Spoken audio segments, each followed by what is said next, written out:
Pessoal, tudo na paz, irmão Alex aqui para dar continuidade nos estudos bíblicos. Que o Eterno possa estar nos abençoando grandemente. Nós estamos lendo esse livro, traz umas informações muito importantes, que o nome dele é Teologia Sistemática, Histórica e Filosófica. Uma introdução à teologia cristã. E nós estamos falando sobre os teólogos fundamentais, para o cristianismo. Nós já falamos de Justino Marte, Irineu de Lyon, Orígenes, Tertuliano. Aqui nós vamos falar só alguns, só faltam mais dois. Hoje nós vamos falar sobre Atanásia. Muito importante a gente conhecer, saber. Por quê? Porque muitas pessoas imaginam que as doutrinas que hoje é seguido na igreja foi criada pelo Messias, foi criada pelos apóstolos, mas não, foi criada por esses caras. Por isso que eles são considerados os pais da igreja. Eles lançaram os fundamentos dos ensinos, de muitos ensinos que nós temos hoje, infelizmente. Então, vamos ler e começar a ler já. E nós estamos mudando aqui, nós estamos trazendo sempre um versículo, para poder estar edificando, o que transforma, o que dá vida para as pessoas, o que transforma é a palavra, Então nós vamos estar sempre separando um versículo aqui para poder estar trazendo aqui para os nossos amigos. Então nós estamos vendo, hoje eu vou ler o Evangelho de João, capítulo 17, verso 9, que é uma oração, que o Messias está orando ao Pai, ao Criador, e tem uma passagem aqui interessante, que ele fala bem assim: eu rogo por eles, não rogo pelo mundo, mas por aqueles que me deste, porque são teus. Interessante, pessoal? Então aqui mostra claramente que o quê? Que o Messias ele está rogando, pelos discípulos, por aqueles que o Pai escolheu, que deu para ele poder estar orientando, passando as instruções, para que essas instruções viessem a ser passadas para as outras pessoas, Muito importante isso aí. Então, vamos lá, hoje nós vamos falar sobre o Atanásia, 296 a 373, que fala o seguinte: a importância de Atanásia está relacionada principalmente a temas da cristologia que se tornaram relevantes ao longo do século IV. Ele, provavelmente, por volta de 20 anos, escreveu o tratado A Encarnação do Verbo, uma defesa poderosa da ideia de que o Eterno assumiria a natureza humana na pessoa do Messias, No caso aqui está escrito Jesus Cristo, no caso Yahushua, ou Yeshua.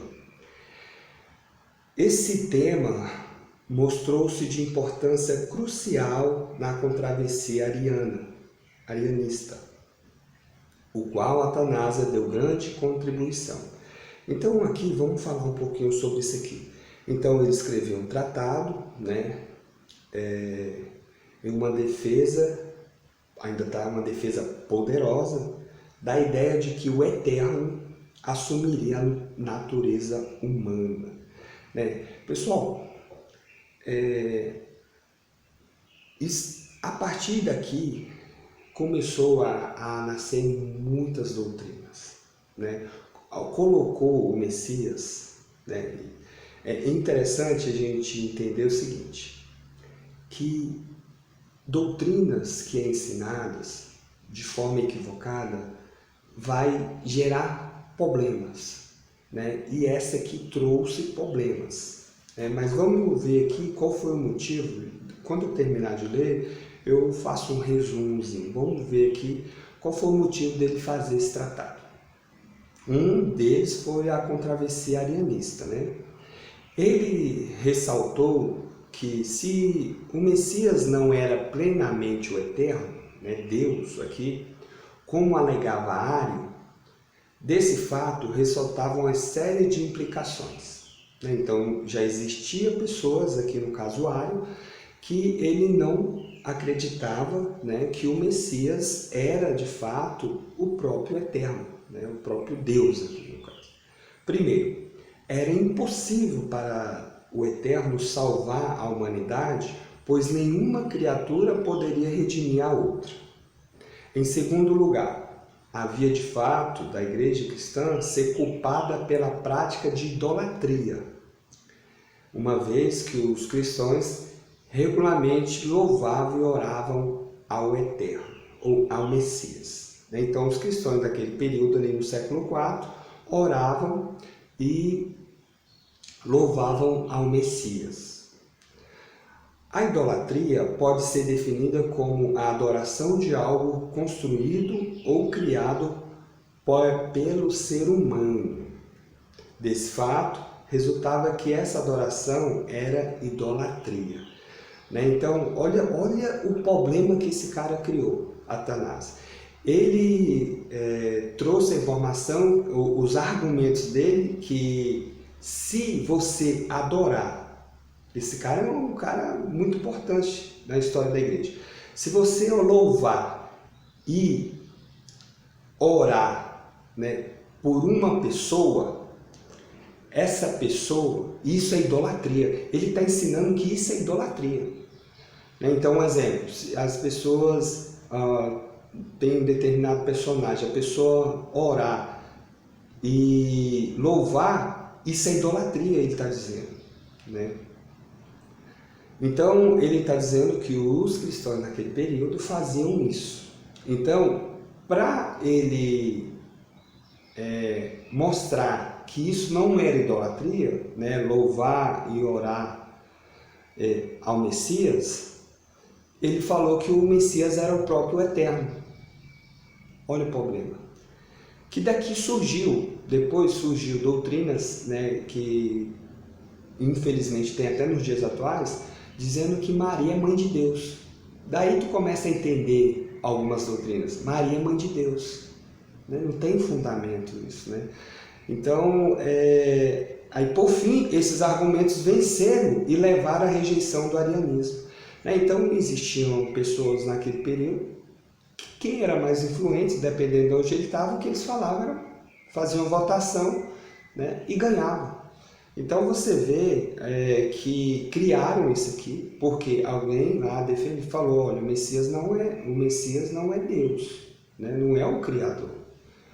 Né? E incrível que pareça, se você lê os evangelhos, se você lê algumas cartas do Novo Testamento, você de fato vê que não tem sentido dizer que Jesus é Deus, né? Não tem sentido.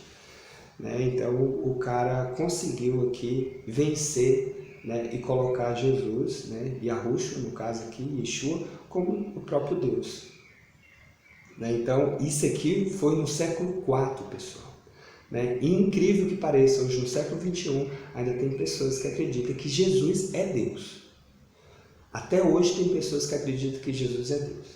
Né? Então nós temos que tomar muito cuidado. Esse cara aqui também, ele que assinou, ele que decretou, né, os livros do Novo Testamento, né, juntamente com um concílio, que escolheram ali os livros, e ele deu a lista que está aí até nos dias atuais do Novo Testamento.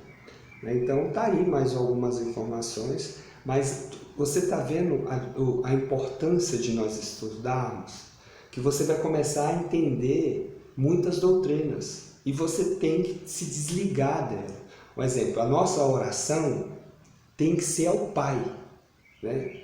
A nossa oração ela é designada ao Eterno, ao Criador, né? Em nome do Messias, em nome de Jesus, ou em nome de Yahushua, né, para quem defende, ou Yeshua. Né? Então, no livro de Atos, você vê que os apóstolos oravam dessa forma. Né? batizavam em nome de Jesus, em nome de Yahushua. Então, nós temos que começar a tirar doutrinas, né, que não provém do Pai. Então, esse é o nosso objetivo, buscar, né, viver aquilo de fato que foi ensinado ali pelo Messias, né, e pelos apóstolos. Beleza? Fique na paz, que o Altíssimo possa estar nos abençoando, e um abraço.